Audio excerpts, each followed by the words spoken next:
Hello everyone and welcome to 30 days of Kaggle's machine learning challenge, and today we are at day 13. This is part 2, and in this part we are going to learn about cross-validation. So tomorrow it's day 14 and the challenge will end. So it will be 2 weeks and we will start with the competition. Tomorrow you will get the certificate for intermediate machine learning if you have been looking at all the videos till now. So machine learning is an iterative process, and we have already seen that. We make several iterations, we change hyperparameters, and we test our model on the validation set. And you have always seen that we kept the same random seed whenever we used train test split. So let's say you have 5,000 samples of data. That's your full data set that you have for training the model, and you keep 20% of this data for your validation. So 20% of 5,000 means you have 1,000 rows. And now you calculate some score on the validation set. So let's say the score was 100. The MAE, the absolute error, is 100. So if you change the random seed, you will get another set of 1,000 rows, and the MAE on that can be different. And so now here is the random chance in determining model scores, and that's what it says here. At an extreme, you can imagine only one row of data for validation, and if you compare alternative models, which one makes the best predictions on a single data point will be mostly a matter of luck, right? So if you have only one sample, it's going to be a matter of luck. And that's why we use cross validation. So we run our modeling process on different aspects of the data. So I can explain a little bit more about how cross validation works uh, on my Blackboard thing. So let's say we have a lot of samples. So we have this is our training data with a bunch of features, and we have a lot of training examples. And till now, what we have been doing is we have been splitting this data into two.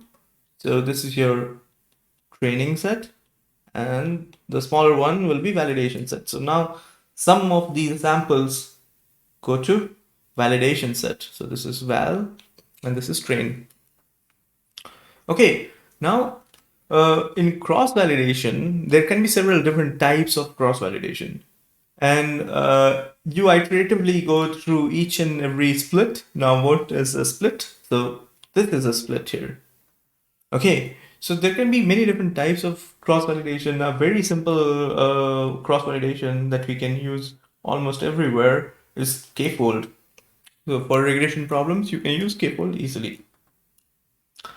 So in Kfold, what happens is you have a data set.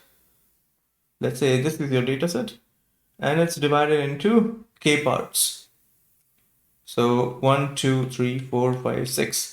Usually it's 5, so I'm going to remove one, and let's try it again.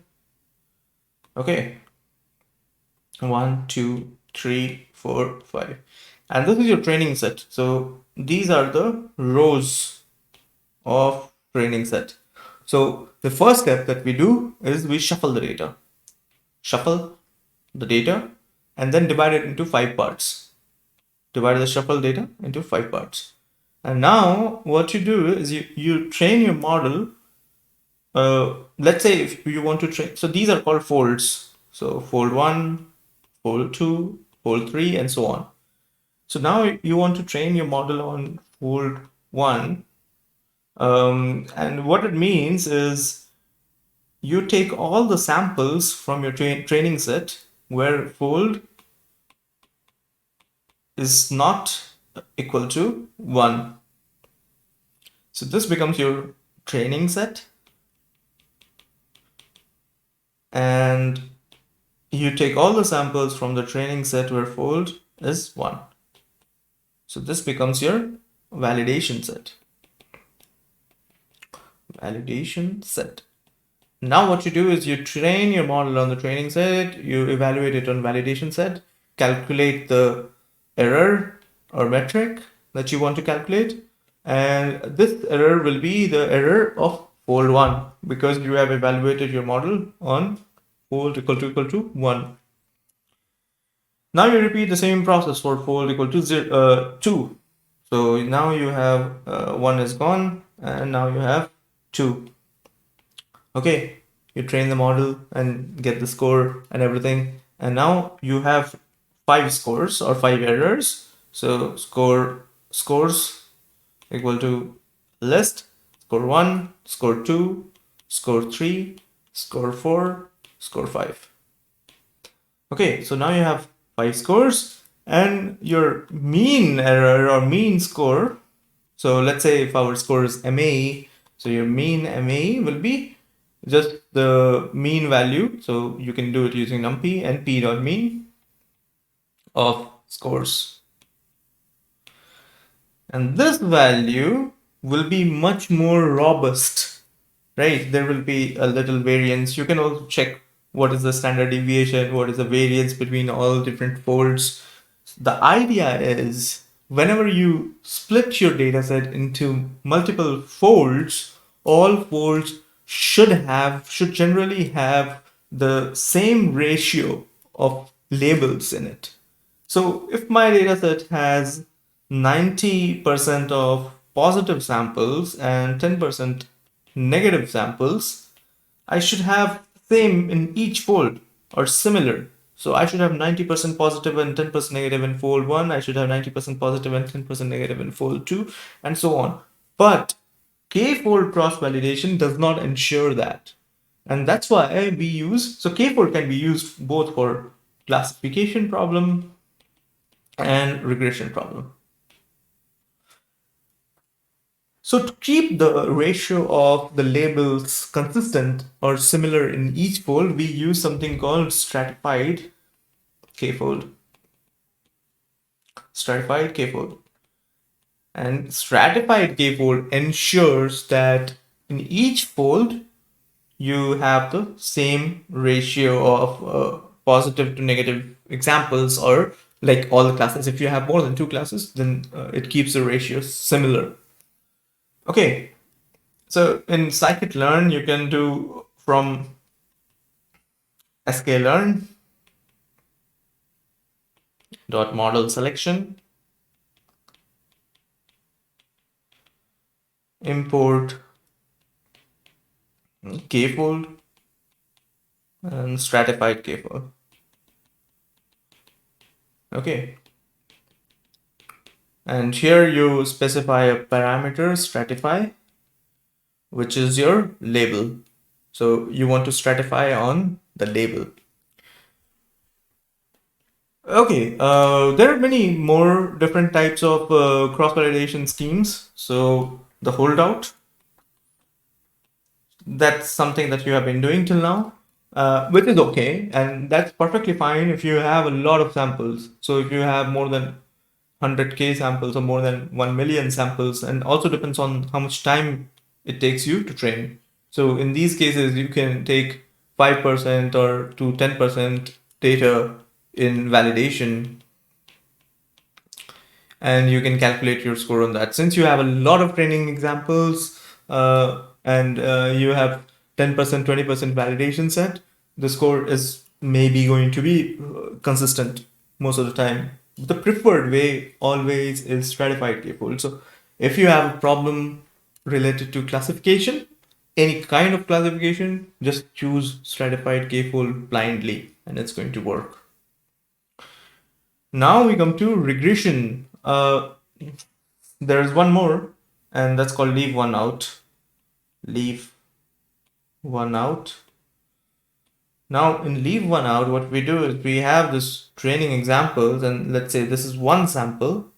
So in each fold, you will train on everything but one sample.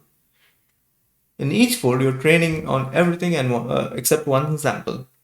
And you will do this iteratively for each and every sample in the dataset, and then you take the average. So it's kind of like K-fold or stratified K-fold, but when your fold has only one example for validation, but for training, you use everything else. Okay, now I have regression problem, and I mentioned that when you do k-fold split, you can do k-fold split easily, but you cannot do k-fold split for regression problems. So what you have to do is you have to create bins. So what are bins? So let's say this is your data set and this is your labels, y, and these are numbers 24, 78, 56, 100, 28, 30, 40, 74, 79, something like that. Okay, so now you divide this data into bins. So I can make bins like 0 to 10. So does this value come in 0 to 10? No. Does this value come in 10 to 20? No. Does this value come in 20 to 30 or 21 to 30? So 0 to 10, 11 to 20, things like that. Right. So here you will say, okay, this belongs to bin 3. So you have a new column which has the values of bins. Okay, and now you will stratify on this column, but actually you will be using this target. So you're in regression problem, if you bin the labels to certain number of bins, you can stratify on the binned target, and then you can use the actual target for training your model, and you will see that all the folds that you create will have the same distribution of the target variables. So you can just plot them and you will see the distribution is same or similar. But how do you calculate the number of bins? It's calculated using so number of bins equal to 1 plus log to the base 2 n. So this will give you the number of bins. It's called Sturge's rule. So this is one of the ways you can get the optimal number of bins that you want to divide your dataset in. And Pandas has a function called pd.cut that will help you divide your data into bins. But we will see that later, maybe during the competition. Okay, so now I guess I have told you everything about cross-validation, and let's see what else is left in the tutorial. So in the tutorial we have here discusses the same thing, how you train on each fold. Okay, when should you use cross-validation? So I have already told you that from small data sets, you can use cross-validation easily. For large data sets, when you require a lot of time to train the model, maybe it's not possible, but if you have a large enough data set, you can choose a holdout set. Okay, let's read the data sets. And let's see what's happening here. So we have the pipeline, we have simple imputer, we have random forest regressor, and we create a pipeline using preprocessor, which is our simple imputer. And that's just taking the mean values. And we have the model, the random forest model with 50 estimators and random state equal to 0.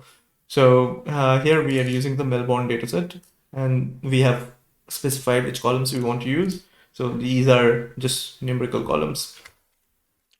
So now I go here, I create the pipeline, and the pipeline is done. So what I can also do is I can call cross-val score from scikit-learn, and that's going to use the pipeline.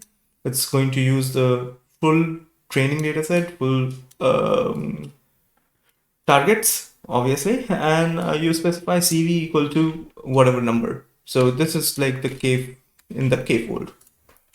Okay, and it will do all the scoring calculation for you, and you can get what my MAE scores are for a 5-fold cross-validation.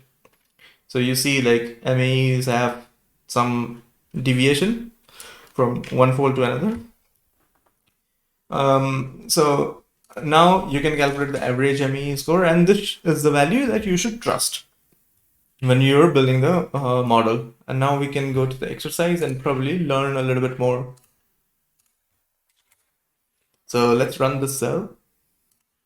I'll be talking a little bit more about cross-validation when we are doing the challenge. So here we import train test split. So it's everything is old. I don't have to talk a lot about it. And let's see what data we have. So yeah, it's the house pricing dataset, right? So that's what is imported.